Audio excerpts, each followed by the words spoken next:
فحش کلامی یعنی مذاق میں بھی ہو، ایسا مذاق کرنا جس میں غلاظتوں کا ذکر آئے، چاہے وہ شہوت کی باتیں ہوں، عورتوں کی باتیں ہوں، مردوں کی باتیں ہوں، اس طرح کی باتیں کرنا جو آپ اپنے ماں باپ کے ساتھ اور اپنے بیٹے بیٹیوں کے ساتھ کرنا مناسب نہیں سمجھتے،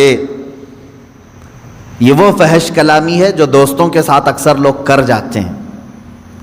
میرے عزیزو، ایک اس میں سے ایکسیپشن ہے، اس کو فحش نہیں کہیں گے، فحش نہیں۔ مثال کے طور پر شادی شدہ مرد اپنی بیوی سے ہم کلام ہے تنہائی میں، اور وہ آپس میں ایک دوسرے سے اپنے پرسنل معاملات میں بات کرتے ہیں، تو وہ اس آیت کے انڈر میں نہیں ہے، اس کی اجازت ہے ان کے لیے، وہ اس آیت کے انڈر میں نہیں ہے۔ مرد اپنی عورت کی تعریف کرے، اگر اس کے چہرے کی، اس کی خوبصورتی کی تعریف کرے، تو یہ اس آیت کے انڈر میں نہیں آئے گا کہ برائیوں کا اس نے علی اعلان تذکرہ کیا، نہیں۔ وہی اپنی بیوی کے ساتھ گزارے ہوئے معاملات دوسرے دن آ کر کے دوستوں کو بتاتا ہے تو یہی گناہ بن جائے گا۔ اپنی بیوی سے تذکرہ کرے گا، حلال ہے، لیکن جب دوسروں کے سامنے آ کر کے ان چیزوں کو بیان کرے گا تو یہ حرام ہے، اور وہ گناہ کر رہا ہے، بری بات کو علی اعلان کر رہا ہے، حالانکہ اس کے لیے حلال تھا، لیکن یہ ذکر اپنی بیوی کے ساتھ کر سکتا تھا۔ یہی چیز عورتیں اگر اس طرح کی حرکتوں میں مبتلا ہیں کہ چاہے تم اپنے شوہر کے ساتھ جس طرح سے بھی رہو، حلال طریقے سے اسلام نے جو اجازتیں دی ہیں تم زندگی گزارو، ان کے ساتھ رات گزارو، لیکن رات کے معاملات کو اگر عورتیں چار عورتوں میں بیٹھ کر کے بیان کرتی ہیں تو بھی وہ اس آیت کے انڈر میں آتی ہیں۔ اللہ رب العزت نے جن کے متعلق یہاں وعید بیان کی کہ یہ فحش کلامی کرنے والے اللہ کو ناپسند ہیں، اللہ ان کی طرف نظر رحمت نہیں فرمائے گا۔ عزیزان گرامی وقار، چاہے مردوں سے یہ خرابی ہو یا عورتوں سے یہ خرابی ہو، ان دونوں چیزوں سے بچنا چاہیے۔ شرم و حیا کے پیکر بنو، ان چیزوں کا تذکرہ زبان پر لانے سے تھوڑا بچتے رہو۔ ایک بات یہ بھی یاد رکھ لیں، آدمی کے نسب کا بھی پتہ بعض بزرگوں نے فرمایا اس کی زبان سے چلتا ہے۔ اگر زیادہ فحش کلامی کرتا ہے، غلیظ جملے بکتا ہے، تو اس کے نسب کے متعلق بھی بعض علماء نے انگلی اٹھائی ہے، کیونکہ شریف نسل والا آدمی اپنی زبان پر غلیظ باتیں لانے سے کتراتا ہے۔ جیسے ابھی عشاء کی نماز میں ہم نے ایک سورہ قلم کی تلاوت کی ہے، اس میں ایک بندے ولید بن مغیرہ کی 10 برائیاں اللہ نے گنائی ہیں، 10 برائیاں۔ وہ کیا کیا کرتا تھا؟ حضور پاک صلی اللہ تعالیٰ علیہ وسلم کو گالیاں دیتا تھا، رسول پاک صلی اللہ تعالیٰ علیہ وسلم کو کبھی جادوگر بولتا تھا، وہ کہتا کہ کبھی ان کو مرگی آتی ہے، بیمار ہیں، یہ سب جملے بکتا تھا۔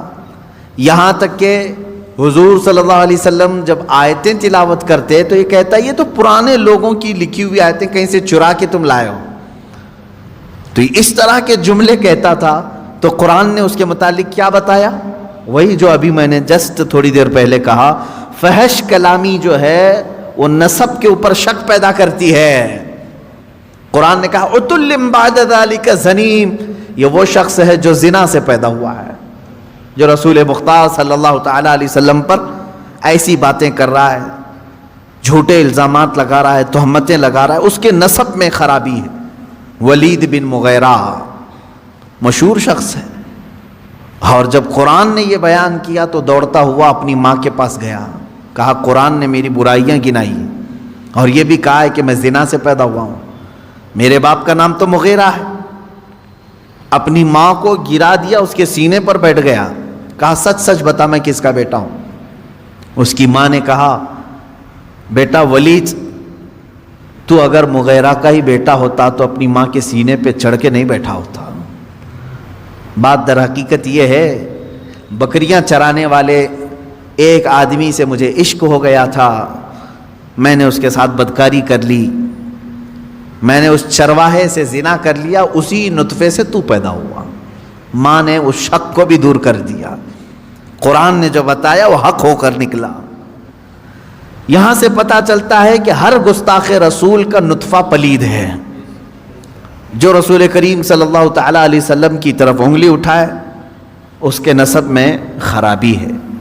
اور دوسری بات جو میں نے ابھی بتائی، فحش کلامی کرنے والا، غلیظ باتیں کرنے والا، وہ بھی اپنے نسب پر شک پیدا کر دیتا ہے لوگوں کے دل میں. اس لیے گالی گلوچ زیادہ نہ کریں. لوگ تمہارے خاندانوں کو پہچانیں گے تمہاری زبان سے، تمہارے کلمات سے، تمہارے جملوں سے. تمہارے خاندانوں کو اگر محفوظ لوگوں تک پہنچانا ہے، اچھے خاندان کا ہونے کا پتہ دینا ہے، زبان کو سنبھال کر کے رکھو. اگر تمہاری زبان بہکتی ہے، بات بات پر گالی سے بات کرتے ہو، تو پھر اہل علم تو سمجھ جائیں گے، عام لوگ سمجھے یا نہ سمجھے، ہم سمجھ جائیں گے، یا جو اہل علم ہیں وہ سمجھیں گے کہ اس کی زبان پر جو غلاظتیں ہیں اس میں کسی اور کی خطا بھی ہو سکتی ہے، اس کے نسب کی خرابی ہو سکتی ہے، خاندان کا پتہ دیتی ہیں ایسی چیزیں. اب آگے بڑھتے ہیں. اللہ رب العزت فرماتا ہے ان تبدو خیرا او تخفوہ عن سوء فإن اللہ کان عفوا قدیرا. اگر تم کوئی بھلائی علل اعلان کرو یا چھپ کر، یعنی کوئی بھی بھلائی. اب دیکھیں اس سے پہلے برائی کا تذکرہ ہوا. برائی اگر ہوئی تو علل اعلان ہرگز نہیں، اللہ پسند نہیں کرتا. لیکن بھلائی اگر تم علل اعلان کرو یا چھپ کر کرو، دونوں بھی اللہ قبول کرے گا. اللہ دونوں چیزوں کو پسند کرتا ہے. کچھ بھلائیاں ایسی ہیں جن کو علل اعلان کرنا ہے، اور کچھ بھلائیاں ایسی ہیں جن کو چھپا کر کرنا ہے.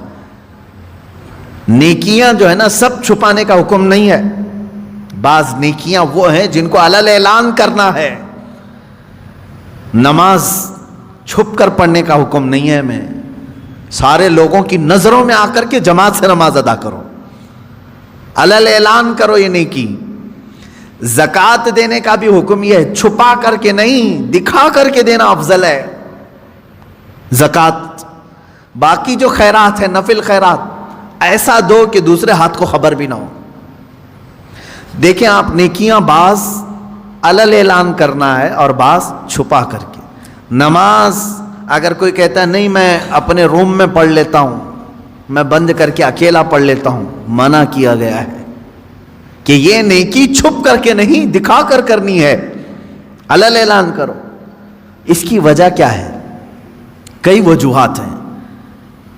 میرے عزیزوں، مسجدوں میں اذان دے کر تمہیں بلایا جا رہا ہے، اقامت بول کر کھڑا کیا جا رہا ہے، صفوں میں ترتیب دے کر کے تمہیں نماز پڑھائی جا رہی ہے ہر مسجد میں. کیوں؟ نماز تو تمہارے گھر میں بھی ہو سکتی ہے. اس کی وجہ یہ ہے کہ یہ اللہ کا فرض ہے. تم گھر میں پڑھتے ہوں گے، لیکن اگر تم سامنے نہیں آئے تو سارے مسلمان تمہارے بارے میں بدگمانی کریں گے کہ یہ بے نمازی آدمی ہے. بے نمازی آدمی، کبھی اس کو مسجد میں ہم نے نہیں دیکھا، اگرچہ تم نماز پڑھ رہے تھے، لیکن سارے مسلمان تمہیں کیا سمجھیں گے؟ بے نمازی سمجھیں گے. اور اللہ رب العزت کے ہاں ایک قانون یہ بھی ہے، حدیث رسول میں ہے، حضور نے فرمایا تمام مومنین جس کے بارے میں جو گمان رکھتے ہیں، اللہ بھی اس کے ساتھ ویسا ہی فیصلہ کرے گا.